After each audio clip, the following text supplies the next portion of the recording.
Subhanahu wa ta'ala dan bersolat kepada Rasulullah SAW.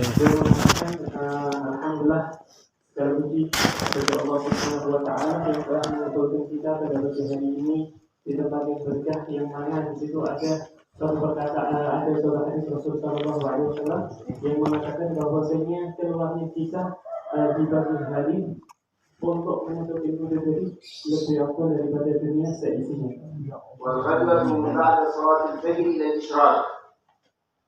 Dan yang dimaksud dengan nubuwah di sini adalah keluar setelah yang dimaksud dengan nubuwah ini adalah keluar yang mana keluar itu tadi adalah setelah salat fajar sampai isya. Jadi arti keluar nubuwah ini tadi adalah waktu antara setelah salat fajar sampai isya.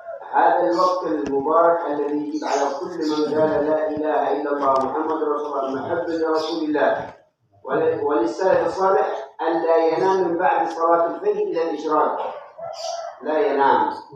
Ini adalah waktu yang istimewa yang mana waktu ini adalah para salafun salih itu tadi mereka tidak tidur di waktu ini tadi. هذا الوقت الشريف الذي تقسم فيه الأجزاء الحسية والأجزاء المعنوية. Ini adalah waktu yang mana Allah Subhanahu wa ta'ala membagikan kepada kita rezeki secara zahir dan secara batin. كما قال الحبيب محمد الحجار عليه رحمة الله قال لا ينام من بعد صلاة الفجر الإشراق إلا مجنون والعياذ بالله. Yang mana di sini dikatakan oleh Al-Habib Muhammad bin Abdullah Al-Hajjaj bahwasanya tidak tidur seorang di waktu pagi ini tadi kecuali dia adalah orang yang gila.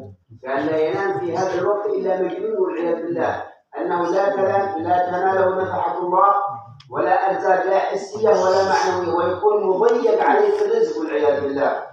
Dan kenapa disini dikatakan dia juga jelas karena dia tidak mendapatkan bagian dari yang mana Allah Subhanahu wa ta'ala membagikan di waktu ini tadi nafahat dari Allah Subhanahu wa ta'ala dan memberikan rezeki secara zahir dan batin, sedangkan dia ketika pembagian itu tadi dia dalam keadaan istilahnya terjauhkan dari itu tadi. وهذا الوقت يعمر بقراءة القرآن بالذكر بحضور مجلس علم وأنتم ما شاء الله في مجلس علم. Dan yang mana waktu seperti ini biasanya dimakmurkan dengan membaca Al-Quran, dengan zikir dan juga dengan pengajian-pengajian seperti ini. Dan alhamdulillah kalian semua memanfaatkan dengan untuk menghadiri majelis ini. وأنتم الحمد لله في هذه اللحظة وفي هذه الساعة بين يدي هذا الحبيب المبارك الذي أدرك السيد محمد بن علوي المبارك وهكذا سلسلة نبوية إلى سيدنا محمد صلى الله عليه وسلم. Dan alhamdulillah kalian semua pada kesempatan ini kalian semua mendapatkan kesempatan untuk bersama Ustaz Muhammad bin Idrus Al-Haddad yang mana beliau memiliki sanad dan beliau ini telah belajar bersama Syed Muhammad bin Alawi Al-Maliki yang mana kita tahu semua bahwa beliau itu memiliki sanad keilmuan yang luar biasa menyambung sampai ke Rasulullah SAW. وجود مثل هؤلاء الحبايب وهؤلاء العلماء هذه نعمة من نعم الله سبحانه وتعالى علينا. Dan keberadaan kita bersama mereka-mereka yang para habaib adalah termasuk salah satu kenikmatan yang Allah berikan kepada kita. أول عندما تحضر استشعر أنك تحضر في مجلس فيه رسول الله. Yang pertama yang perlu kita perhatikan di sini bahwa ketahuilah ketika kita hadir di majelis ini, hadirkan seakan-akan kita hadir di majelis Rasul Sallallahu Alaihi Wasallam. ثم الاستمداد من الإخوان أنك تلتقي بإخوانك المسلمين. Dan di sini ini adalah kesempatan untuk bertemu dengan teman-teman kita sesama Muslim. ثم التعرض لنفحات الله سبحانه وتعالى. Dan kita niat menghadang naf'at Allah Subhanahu wa ta'ala. وقد جمع لنا الإمام القطب الرباني الغوث الإلهي الحبيب عبد الله بن علي بن محمد الحداد رضي الله تعالى عنه وارضاه النيات الصالحات في حضور مجالس العلم. Yang mana Al-Imam Al-Haddad beliau telah membuat niat untuk ketika kita menghadir majelis ilmu seperti ini. نويت التعلم والتعليم والتذكر والتذكير والنفع والانتفاع إلى آخر هذه النيات الصالحات. Yang mana Imam Al-Haddad beliau membuat mengarang menyiapkan kepada kita niat ketika kita menghadir majelis ilmu, yang mana di antara niat yang Habib Abdullah bin Ali Al-Haddad katakan adalah ketika kita menghadir kita niat nawaitu ta'lim wa ta'lim wa tadzakkar wa tadhkir wa nafa' wa intifa', yang mana kita datang niat belajar dan niat mengajar, niat mengingatkan dan mendapat peringatan dan juga mendapatkan manfaat dan memberi manfaat. Itu di antara niat Imam Al-Haddad. والجلوس بين يدي العلماء، وكيف إذا كانوا من أهل البيت جلوسك ساعة بين يدي عالم أفضل من عبادة 70 سنة صياما وقياما مقبولة. Di situ dikatakan, coba lihat kalian semua pada hari ini duduk bersama seorang dari keturunan ahli bait, yaitu Ustaz Muhammad bin Idris Al-Haddad, yang mana di situ dikatakan duduknya kita bersama seorang yang alim itu tadi lebih afdal daripada ibadah 70 tahun, ibadah dengan salat, ibadah dengan puasa dan lain sebagainya. Sedangkan kita pada hari ini kita duduk bersama seorang yang alim dan min ahli bait. Alhamdulillah. كان جد هذا الحبيب رضي الله تعالى عنه وارضاه عبد الله بن علي بن محمد الحداد كان له من الأسرار والأنوار، وكان له من المجاهدة، وهو كان أعمى البصر لكن بصيرته مفتوحة. Yang mana kita bilang bahwasanya Ustaz Muhammad bin Idris Al-Haddad ini tadi salah satu kakeknya adalah Habib Abdullah bin Ali Al-Haddad, yang memang beliau ini tadi sahibul asrar, dan beliau ini tadi memiliki banyak manfaat. Padahal ketika itu kalau kita lihat masa beliau, yakni Habib Abdullah Al-Haddad, tidak melihat seperti kita. وهو يتحدث بنعمة الله يقول ما من سنة من سنن جدي محمد إلا وأنا عملت بها. Dan Habib Abdullah Al-Haddad ini tadi beliau mengatakan untuk tahaddusan binikmatillah beliau katakan tidak ada sesuatu pun dari sunnah Nabi Muhammad SAW kecuali sunnah itu telah aku lakukan semuanya. ومع اشتغاله بالعلم والتعليم لكن لم يترك المجاهدة، فكان يخرج إلى مسجد باعلوي في كريم المباركة ويصلي كل يوم 200 ركعة من صلاة الضحى. Yang mana Habib Abdullah Haddad ini tadi meskipun di situ ada kesibukan dalam mencari ilmu itu tadi, beliau ini tadi tidak meninggalkan yang namanya mujahadah. Jadi mujahadah beliau di antaranya adalah beliau setiap sholat al-duha di setiap 200 rakaat. Beliau salat duha dan melakukan salat sunnah 200 rakaat. من المجاهدة مع أنه كان أعمى البصر لكن بصيرته مفتوحة، فكان يجاهد نفسه فيصلي كل يوم 200 ركعة من صلاة الضحى غير قيام الليل. Yang mana Habib Abdullah Haddad ini meskipun mata beliau tidak melihat seperti kita, tetapi beliau melihat dengan mata hati, mata batin. Yang mana di antara mujahadah beliau itu tadi di waktu duha itu tadi melakukan salat sunnah sampai 200 rakaat, belum lagi salat malam beliau itu tadi. فهذه المجالس تحيا بها القلوب والأرواح. Dan majelis ini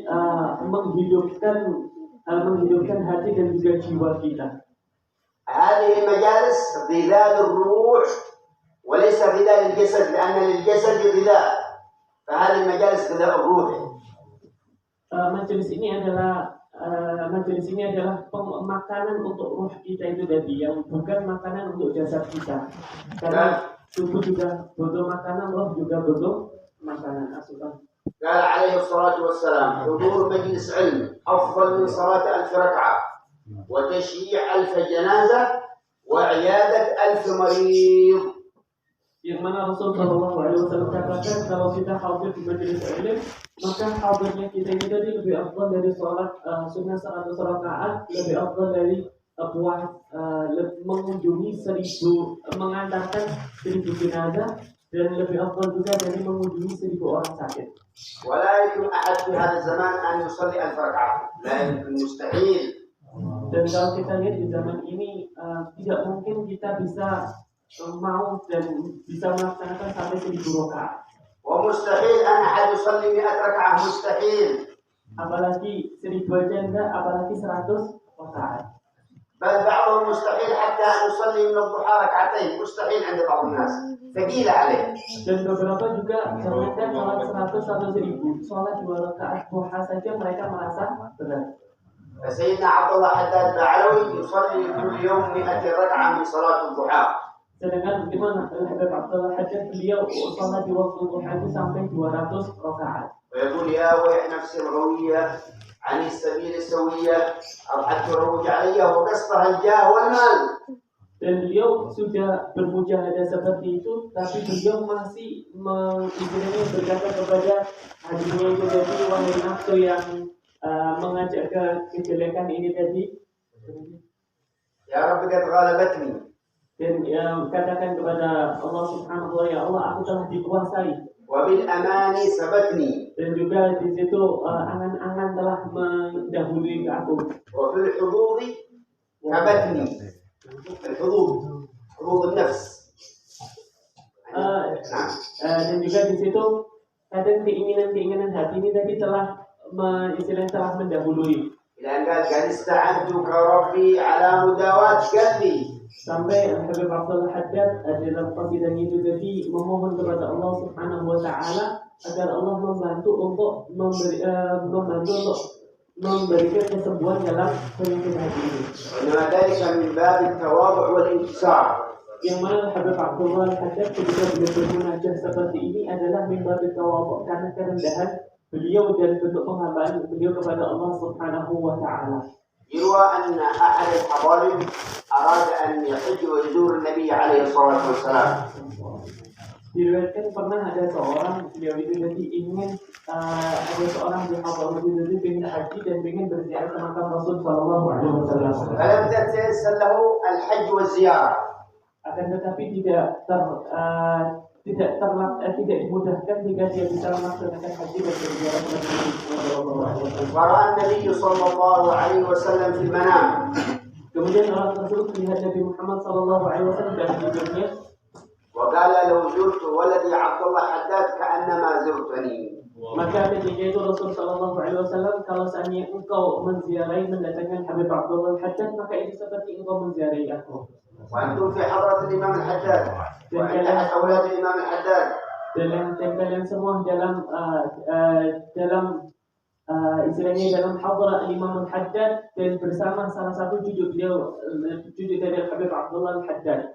يقول الإمام الغزالي أو غيره ما من كتاب يقرأ إلا ويحضر صاحب الكتاب. Dikatakan oleh Imam Al-Ghazali, begitu juga para ulama yang lain, tidak dibacakan suatu kitab kecuali sahibul kitab, mu'allif kitab itu dari hadir bersama kita. فكيف إذا ذكرنا محمد صلى الله وسلم عليه. Maka bagaimana kalau kita menjadi menyebut dan mengingat Nabi Muhammad sallallahu alaihi wasallam, سيدنا وحبيبنا وقرة أعيننا وقائدنا وشفيعنا يوم القيامة إن شاء الله. Yang mana Rasul sallallahu alaihi wasallam adalah penghulu kita dan juga kekasih kita dan yang akan memberi syafaat kita nanti di yaumil qiyamah insyaallah. هذه قصة مختصرة بعد أن سيدي ومولاي. هذه قصة لسيدنا الإمام عمر بن المبارك، هذا يعتبر الجد السابع الذي سمانا الفقراء. هذا في زمان سيدنا النبي المقدم عمر المبارك مقطوع اللسان. Imam Al-Mubarak. Beliau di sini akan menyampaikan kisah dari Sayyid Umar الشيخ عمر المبارك Al-Syekh Umar Al-Mubarak. أيام المقدم ويرجع نسبه إلى سيدنا عمر بن الخطاب. Yang mana Syekh Umar Al-Mubarak ini tadi nasabnya bersambung kepada Sayyidina Umar bin Khattab dan beliau semasa dengan Sayyidina Baqi al-Muqaddam. هذه القصة حصلت قبل 900 سنة. Cerita ini terjadi kurang lebih 900 tahun yang lalu. حج سنة من السنين وزار النبي صلى الله عليه وسلم. Yang mana beliau Syekh Umar Al-Mubarak ini jadi haji melakukan ibadah haji dan pada suatu tahun berhaji dan berziarah ke makam Rasul sallallahu alaihi wasallam. وعندما زار الحبيب الأعظم صلى الله عليه وسلم عليه أتى بقصيدة في مدح النبي وسيدنا أبو بكر وسيدنا عمر. Ketika beliau itu tadi mendatangi makam Rasul sallallahu alaihi wasallam berziarah, beliau itu tadi membaca qasidah yang mana di situ ada pujian kepada Rasul sallallahu alaihi wasallam, ada pujian juga kepada Sayyidina Abu Bakar dan pujian kepada Sayyidina Umar. وعندما أكمل القصيدة وإذا بشخص من الأشخاص يقول أنت يا شيخ ضيف عندي اليوم في البيت.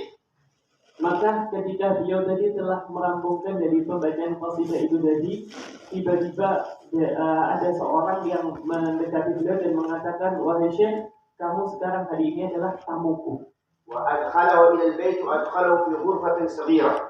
Maka orang ini tadi istilahnya saya mengundang beliau akan menjamunya tadi, tetapi memasukkan ke dalam rumahnya dan memasukkan kepada ruangan yang kecil. الشيخ منتظر أن يأتي له بلش بالضيافة الذي يضيف بها وإذا هو يأتي بسيف ومقص. Maka ketika itu si Syekh ini tadi mengira ketika kita mau dijamu pasti menunggu hidangan jamuan itu jadi apa. Dan ternyata ketika itu malah yang datang adalah pedang dan juga gunting. فقال اختر أحد الاثنين أما قطع رقبتك أو قطع لسانك لأنك تمدح الفاعلين التاركين لسيدنا أبو بكر وسيدنا عمر وكان هذا من الرافضة من الشيعة الرافضة والعياذ بالله. Maka ketika itu si tuan rumah ini tadi, karena tadi di awal beliau memuji Rasul tapi tidak memuji Sayyidina Abu Bakar dan Sayyidina Umar, sehingga si orang yang ingin menjamu itu tadi ketika membawa pedang dan membawa gunting tadi mengatakan, kamu pilih mana, pilih pedang atau pilih gunting? Kamu mau dipotong kepalanya atau mau dipotong lisannya itu tadi? Karena engkau meninggalkan gunting kepada Sayyidina Abu Bakar dan meninggalkan gunting kepada Sayyidina Umar. فقال لا بد من ذلك. نعم قال أخف أن تقطع لساني ولا تقطع رقبتي. Maka kata si Syekh Umar Al-Mubarak ini tadi, kayaknya mending dipotong lisannya daripada dipotong kepalanya. فأخذ لسانه وقطعها وإذا بالدم يخرج من فمه ولسانه في يده. Sampai-sampai ketika dipotong lidahnya dan darah bercucuran dan potongan dari lidahnya itu ada di tangannya. وأخذ بلسانه إلى عند الضريح الشريف إلى عند ضريح الحبيب صلى الله عليه وسلم. Maka Syekh Umar Al-Mubarak ini tadi sambil mendatangi makam Rasul Sallallahu Alaihi Wasallam sambil membawa potongan dari lidahnya itu tadi dan juga masih ada darah yang bercucur. فقال بقلبه ليس لسانه في يده. يا رسول الله إنها قطعة لساني لأني مدحتكم أنتم وأبو بكر وعمر. Ya Rasul Sallallahu Alaihi Wasallam ketika itu dia tidak bisa mengucap dengan lisannya karena lisannya terpotong, tetapi beliau katakan di dalam hati, ya Rasulullah, aku puji engkau dan aku puji Sayyidina Abu Bakar dan aku puji Sayyidina Umar. فأخذته سنة من النوم وإذا بالحبيب صلى الله عليه وسلم عليه وسيدنا أبو بكر وسيدنا عمر. Maka ketika itu sampai beliau ini tadi bermimpi, tertidur dan bermimpi, di situ ada Rasul, ada Sayyidina Abu Bakar dan ada Sayyidina Umar. فقال رسول الله هات لسانك فأخذ لسانه من يده رسول الله وضعها في فمه وقام من النوم وإذا لسانه في فمه ببركة رسول الله. Maka ketika itu Syekh Umar Al-Mubarak itu tadi ketika di dalam mimpinya Rasul Sallallahu Alaihi Wasallam minta, mana lisanmu yang telah terpotong itu tadi, sini. Kemudian kata Rasulullah Sallallahu Alaihi Wasallam diambil dan dimasukkan ke dalam mulutnya. Subhanallah, dengan izin Allah lisan itu tadi menyambung dan ketika beliau bangun dia juga tersambung karena berkah Rasul Sallallahu Alaihi Wasallam. فسماه رسول الله عمر بن المبارك اسمه عمر فقط فقال أنت مبارك وذريتك إلى يوم الدين. Maka ketika itu Rasul Sallallahu Alaihi Wasallam katakan yang mana orang itu tadi namanya hanya Umar saja. Tetapi Rasul Sallallahu Alaihi Wasallam katakan anta Umar Al-Mubarak, engkau adalah Umar Al-Mubarak yang insya Allah akan diberkahi oleh Allah Subhanahu Wa Taala engkau dan keturunanmu sampai hari kiamat. ورجع هذا الإمام إلى اليمن إلى البيضاء وسنة من السنين السنة الثانية حج وزار النبي عليه الصلاة والسلام. Maka setelah itu Syekh Umar Al-Mubarak ini tadi kembali ke Yaman dan kembali ke tempatnya yakni di Beirut. Kemudian pada kesempatan yang lain beliau ini tadi melakukan haji dan berziarah ke makam Rasul Sallallahu Alaihi Wasallam. وأتى بقصيدة في مدح النبي وأبو بكر وعمر رضي الله تعالى عنهم وأرضاهم. Maka ketika itu beliau ketika haji dan ziarah ke makam Rasul, beliau istilahnya melantunkan qasidah memuji Nabi, memuji Sayyidina Abu Bakar dan memuji Sayyidina Umar.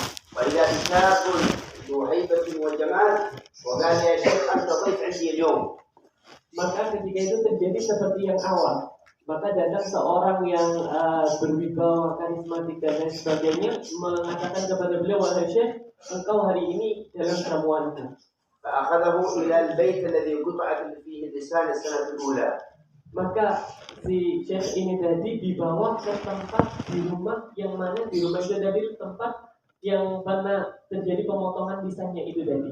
فقال لا حول ولا قوة إلا بالله. السنة الأولى قطعت اللسان وهذه السنة يمكن تقطع الرقبة ما عاد في حياة. Maka kata Syekh itu tadi, ya Allah, la haula wa la quwwata illa billah. Di tahun yang pertama itu tadi dipotong adalah lisannya. Apakah tahun ini akan dipotong kepalanya? فقال له هذا الولد يا شيخ أتعرف هذا البيت؟ قال نعم. قال لا تخاف لا تخاف. فأكرمه وأتى له ما شاء الله بالموجود من الضيافة. Maka si pemuda ini tadi tanya kepada Syekh itu tadi, Syekh, kamu ingat rumah ini? Maka kata Syekh ingat. Maka kata si pemuda itu, jangan khawatir, jangan takut. Nggak usah mikir yang enggak. Kemudian si pemuda ini tadi dia istilahnya mendatangkan kepada Syekh itu tadi jamuan yang Masya Allah luar biasa. الشيخ منتظر الآن يأتي بالسيف ماشي أكل ما في مكان الآن سيف. Si Syekh itu tadi mengira setelah ini mau menunggu mau dipotong. فبعد أن أكرمه وخرج من البيت وإذا في آخر البيت قفص فيه قرد. Nah, kemudian ketika selesai ini dari semua keluar dan dilihat di luar itu tadi ada kurungan dan kurungan itu tadi ada kerak. نعم. فعندما رأى القرد الشيخ عمر بن مبارك كاد أن يخرج من القفص يصيح هذا القرد. Maka ketika kerak itu tadi yang dalam kurungan itu tadi melihat Syekh Umar Mubarak, kerak itu tadi teriak dan mau melarikan diri. فقال هذا الولد يا شيخ أتعرف من هذا؟ قال لا. قال إنه أبي عندما قطع لسانك أبدله الله على قرد إلى أن مات والعياذ بالله. Maka ketika itu kata si pemuda tadi tanya, wahai Syekh, kamu tahu nggak kenapa kok kera itu jadi seperti itu, dan kamu tahu siapa kera itu? Maka kata si pemuda itu tadi, kata Syekh, saya nggak tahu. Maka kata pemuda itu tadi, itu adalah ayahku yang mana setelah dia memotong lisanmu itu tadi, Allah Subhanahu Wa Taala menjadikannya kera sampai hari kiamat. Dan maaf tadi saya salah menerjemah bahwa si Syekh itu di awal memang tetap memuji Sayyidina Abu Bakar dan memuji Sayyidina Umar. Hanya saja si tuan rumah yang pertama tadi dia adalah orang yang rafidhi, yang mana dia tidak suka Sayyidina Abu Bakar dan tidak suka Sayyidina Umar, sehingga ketika memasukkan dalam ruangan kecil itu tadi dia mengancam, kamu pilih potong kepala atau pilih potong pisang itu tadi. Sehingga karena dia itu tadi benci kepada sahabat Rasul Shallallahu Alaihi Wasallam, Allah Subhanahu Wa Taala menjadikan si orang tua itu jadi keras dan sampai dalam keadaan sampai meninggal dunia. والذي يحارب الأولياء الله الذي يحاربه من فوق 7 سماوات. الذي يحارب الأولياء الله الذي يحاربه والعياذ بالله. Dan siapa yang istilahnya siapa di situ yang menyerang para aulia, maka Allah Subhanahu Wa Taala yang akan menyerangnya. نسأل الله أن يبارك لنا في هذه الساعة المباركة ونستشعر قول الإمام الحداد نفعنا الله به كان يستشهد بهذه الأبيات عند الدعاء. ألا يرضى بنظرة من العين الرحيم أن يداوي ما به من المراضل.